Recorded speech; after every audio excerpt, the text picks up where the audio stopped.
Bonjour, chers collègues. On va attaquer l'avant-dernière partie en fait de la formation. C'était quand même une grande formation. On a vu pas mal de points. Donc, comme je l'ai fait précédemment, chaque point qu'on voit, je supprime ces points-là dans le sommaire. Donc là, on a vu les requêtes en SQL, on a vu insert, update, delete.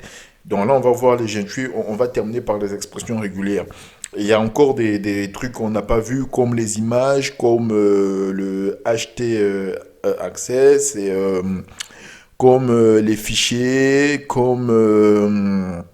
donc il y a pas mal de notions encore que je sais qu'on n'a pas vu en PHP, mais déjà ça c'est les bases à maîtriser. Et si vous déjà vous avez vous arrivez à refaire ce que je suis en train de faire, bon pour le reste ça serait du cadeau.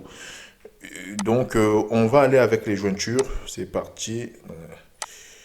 Voilà, donc on va ouvrir nos balises PHP.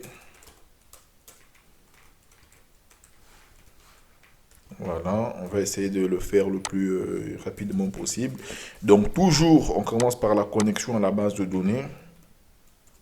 On va commencer par se connecter à la base de données. Voilà. Donc on va lui dire essaye de te connecter à la BDD. Voilà, c'est un objet, donc new PDO.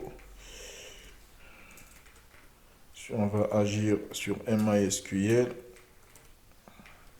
Donc le premier paramètre sera les paramètres qu'on va définir. Ensuite, on aura l'utilisateur et ici le mot de passe là, ça va rester vide. Donc on dit qu'on va travailler sur MySQL. Le point host égale localhost. Localhost, point virgule. DBName, c'est la base de données sur laquelle on va agir. Donc le node c'est tuto 1.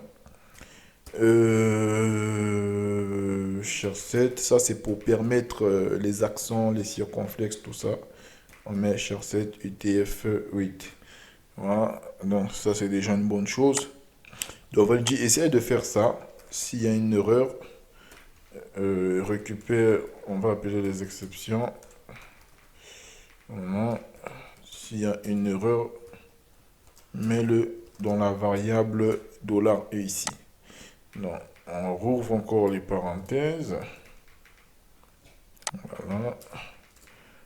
Donc, s'il y a une erreur, on tue la connexion. La fonction DAS, ça permet de sortir carrément du script. On n'exécute plus rien.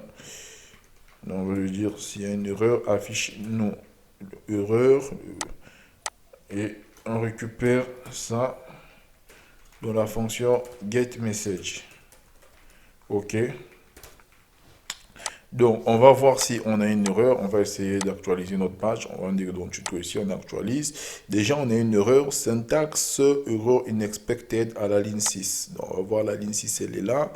Donc, il ne comprend pas pourquoi il n'y a pas le point virgule. Donc, on met le point virgule, on actualise. Il dit encore, à la ligne 11 aussi, il y a un problème. Donc, voilà, c'est pareil. Toujours pas de point virgule. On revient, on actualise. Et là, il n'y a plus d'erreur. OK, en actuel, il n'y a plus d'erreur. Donc, une fois qu'on a pu se connecter à la base de données, on peut encore appeler, on va faire une requête. On a vu update, on a vu insert, on a vu delete. Cette fois-ci, on va voir select et on va entamer avec les jointures. Donc, avant de commencer les jointures, il faut savoir qu'il y a deux types de jointures. OK. Voilà, je vais mettre ça dans un H1 pour mieux vous expliquer. Voilà. Donc, on a deux types de jointures. Tapez ici là, jointure. Jointure interne. On a les jointures internes et on a les jointures externes. Vous voyez? Et quelle est la différence entre ces deux types de jointures internes et externes? La différence, c'est que dans tout ça là, je vais le réécrire. Après, j'ai écrit d'abord, après on va lire ensemble ce qui est écrit. Donc, jointure externe. Ici là, deux points. Voilà. Bon, on va le faire comme ça simplement. Donc, jointure externe. Les jointures externes, ça serait tout ce qui est left, tout ce qui est Raj, vous voyez un peu, c'est quand on va parler de left joint, de Raj, j'ai acheté pour du Raj. Donc, il nous montre quoi cette jointure externe et ça sert simplement à sélectionner, ici là, sélectionne tous les champs en fait, voilà. Sélectionne, sélectionne tous les champs de la base de données. Sélectionne tous les champs de la table, en fait, qu'on appelle, de la table qu'on appelle. Vous voyez? Et pourquoi left and right? Left parce que, en fait, on choisit, si on met par exemple left table 1, ça veut dire on prend la table, on prend à gauche, on prend toutes les données qui sont de la table 1. Ok? On dit par exemple left table 1, left. Ça veut dire qu'on prend toutes les données qui vont être à gauche. On prend la table qui serait à gauche. Et la table qui est à gauche, on met toujours left suivi du nom de la table. Donc, pour dire qu'on prend les données de la table de gauche. Si c'est right, on récupère toutes les données de la table de droite. Mais vous allez voir que tout ça, même quand vous sélectionnez plusieurs tables, ça n'a plus aucune importance parce que du moment que vous allez utiliser une fonction, par exemple, une fonction comme will qui va récupérer les données, que ça soit left ou right, voilà, ça ne changerait pas grand-chose. Donc, le plus important, c'est que une fois que vous les jointures externes, c'est tout ce qui concerne left et right, gauche et droite, et ça récupère toutes les données. C'est tout ce qu'il faut retenir. Et les jointures internes, par contre, jointures internes, ça, il récupère les données qui ont une correspondance dans les deux tables. OK?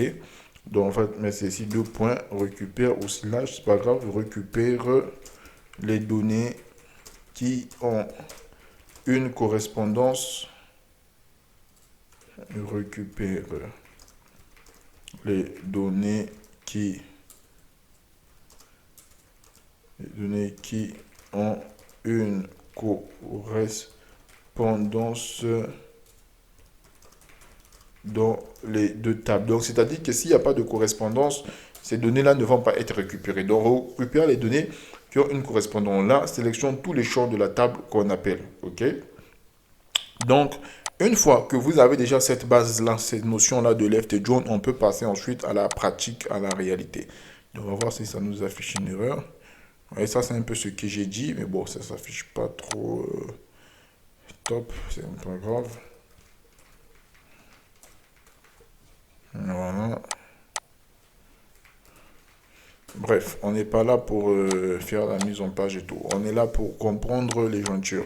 Donc, on va commencer notre requête à la base de données. Donc, on va dire que select, non, query. Voilà, on appelle le truc query. Bien sûr, on interroge BDD.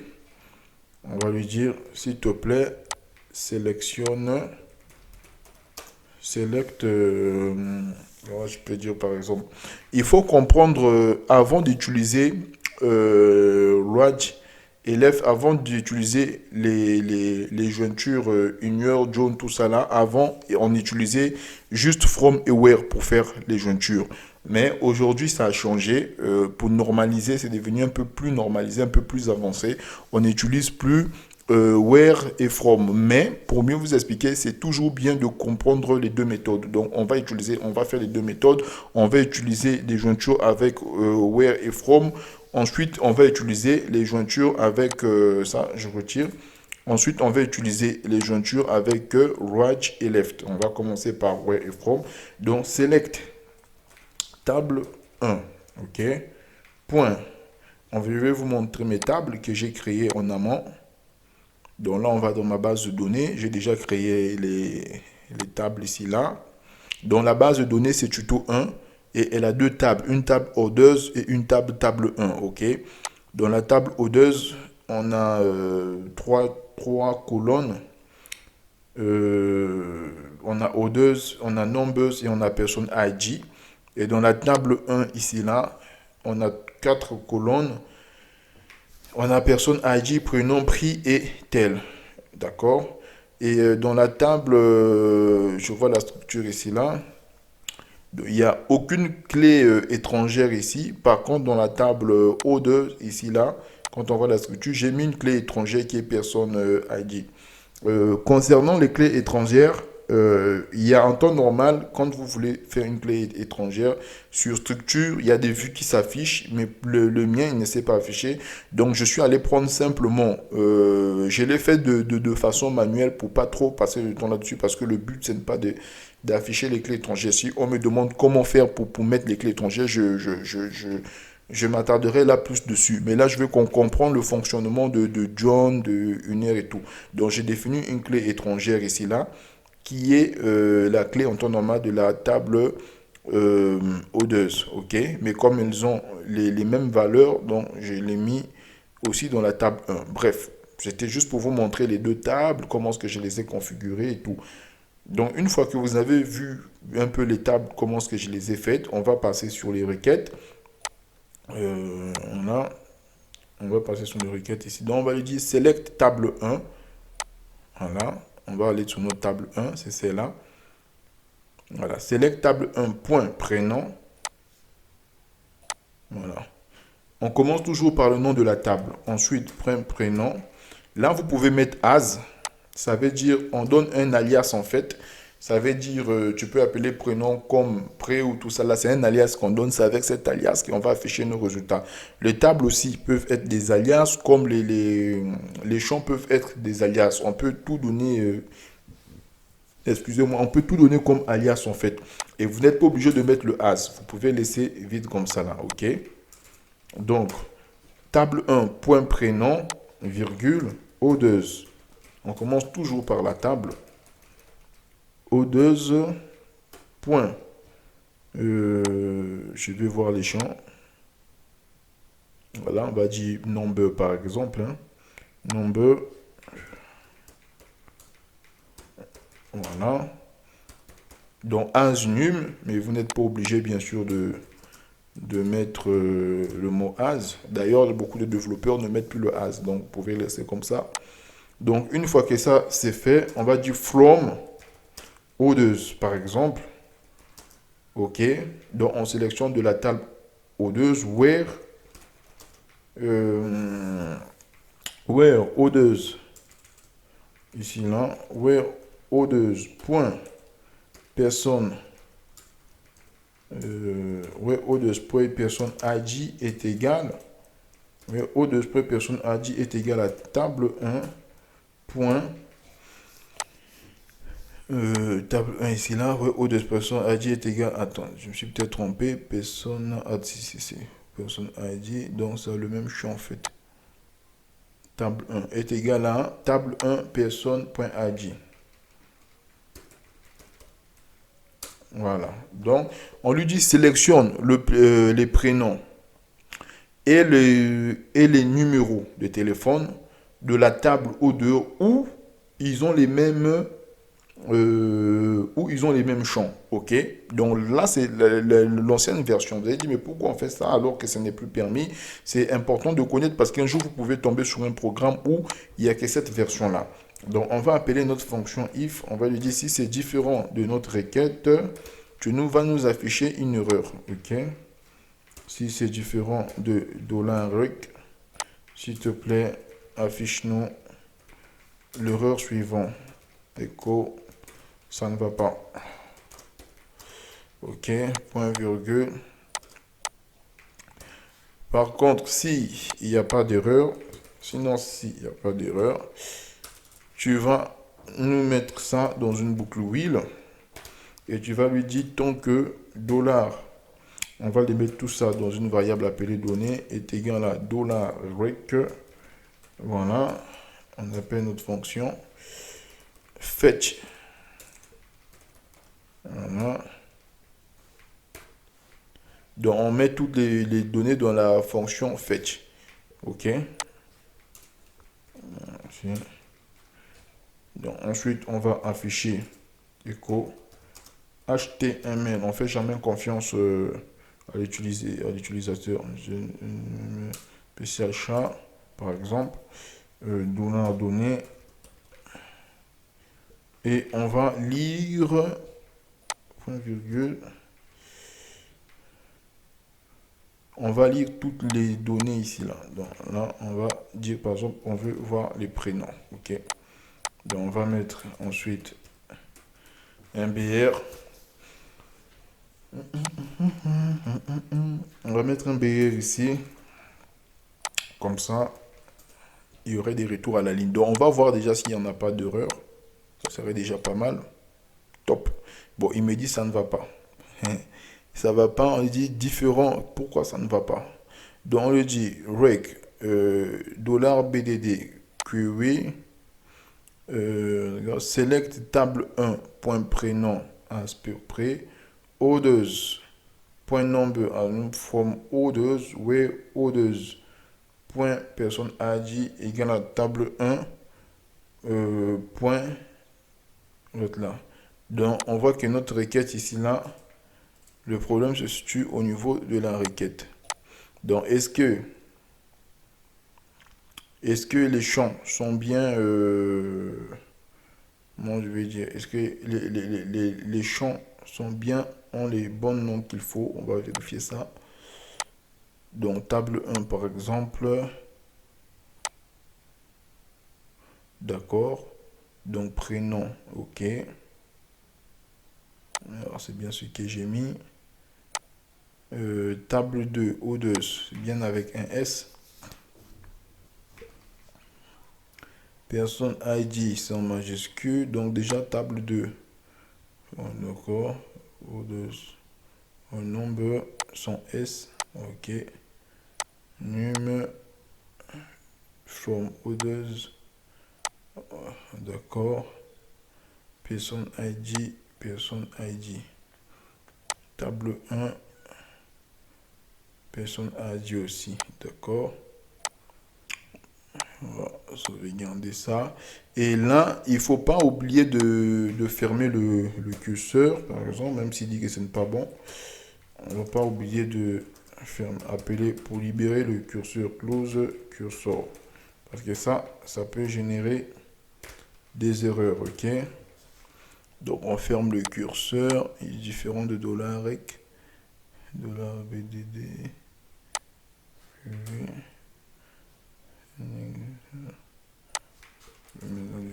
ici là, de mélanger les deux valeurs. Par exemple là, select un prénom ou de num from ou de personne ID from ici là la première table et ensuite la deuxième table, on va appeler table 1. Ok. Donc maintenant, ouais, tout ça là, donc on va actualiser, on va enregistrer, on va voir ce que ça donne. Donc vous voyez qu'il a récupéré toutes les valeurs ici là. Valeur 20, valeur 3, valeur 29, valeur 4. On va voir si c'est dans notre base de données. 3. Donc les valeurs qui sont récupérées, ici là, par exemple, la valeur 4, la valeur 29, 3 ou 20, ici là, 4 par exemple et 29, c'est eux qui ont les mêmes ID ici là. Donc vous allez voir que dans O2, on va trouver un ID qui est égal à 5 et un ID qui est égal à 9.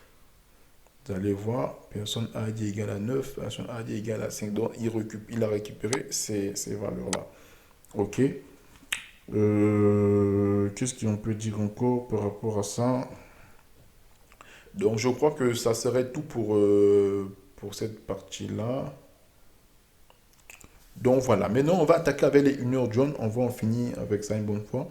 Donc pour ça c'est l'ancienne méthode.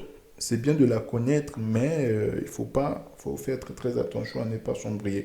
Quand il va s'agir de mettre en place maintenant les Inner John, right, left et tout ça là, tout ce qu'on va changer ici là, c'est au niveau de where par exemple. Donc select table 1, prénom, pré, O2, number, tout ça là, num, from, O2, virgule, ignore, ici là, au lieu de mettre, on va mettre inner, Oh là là. Ça va venir comme ça. Voilà, from O2. Ignore John, table 1. Donc, pour le dire, on rajoute table 1 et au lieu de where, on va mettre on. Donc, vous voyez qu'on remplace juste. Voyez, on remplace juste. On a remplacé le where. On a passé ici là. Ignore John, table 1. On tout ça là. Donc, c'est les tables 1, point prénom pré. O2, point numbers ici là. Et from ici là, on va mettre left. Oui, non. Dans left John, par exemple, left John O2, c'est la table de gauche. Ignore John, table 1, on O2 et tout ça là. C'est comment ce qu'on a fait. Select table 1, point prénom P, O2, point numbers. From O2, Ignore John, table 1. Donc ça, c'est une jointure interne, ok. Il va prendre que, il va refaire la même chose que tout à l'heure. Il va afficher que lorsqu'il y a des correspondances entre les deux tables, donc ça va afficher le même résultat parce que c'est la même chose qu'on vient de faire. Maintenant, pour afficher toutes les requêtes qui est dans la table, table 1 par exemple, on va mettre ici là, par exemple left. Donc on prend toutes les données de la table de gauche ici là. Left. Left John, table 1. Ici, la table de gauche, ici, là, c'est table 1. Donc, il va afficher toutes les informations. Alors, boum. Attendez. Left John. Left John, table 1. On table 1. On a dit.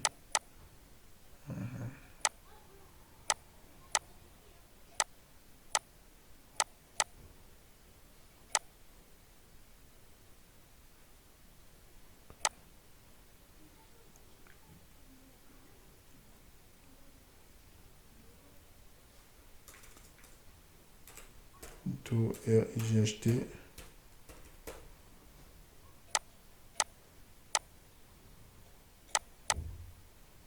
Voilà. Donc en fait, il a affiché toutes les données de la table 1. Parce que quand il a pris toutes les requêtes qui sont de la table 1, c'est quand je mets left ici. On va mettre left. Oh là là. Donc on les prend déjà from others. Left John. Il fait ça. Il récupère que là où il y a réclamé ici, on veut prendre tout. On fait vraiment right, ok. On met right, il récupère toutes les données de la table de droite dans la table 1 ici là. Donc on va voir les données qui sont dans la table O2. On voit qu'il n'y a pas, c'est les num. Si on veut les récupérer, c'est simple. On met ici la num parce qu'on les a déjà sélectionnés dans la requête. Voilà. On va voir ce que ça va nous afficher.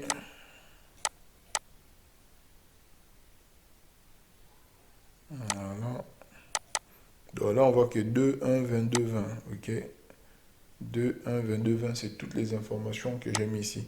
Donc voilà un peu pour les left John et une John. Ce qu'il faut retenir simplement, c'est que les jointures externes, c'est une John simplement. Et les jointures internes plutôt, c'est une John simplement comme interne. Et externe, c'est left ou bien right. Et quand on dit left, on récupère tous les champs de la table de droite. Et quand on dit left, plutôt tous les champs de la table de gauche.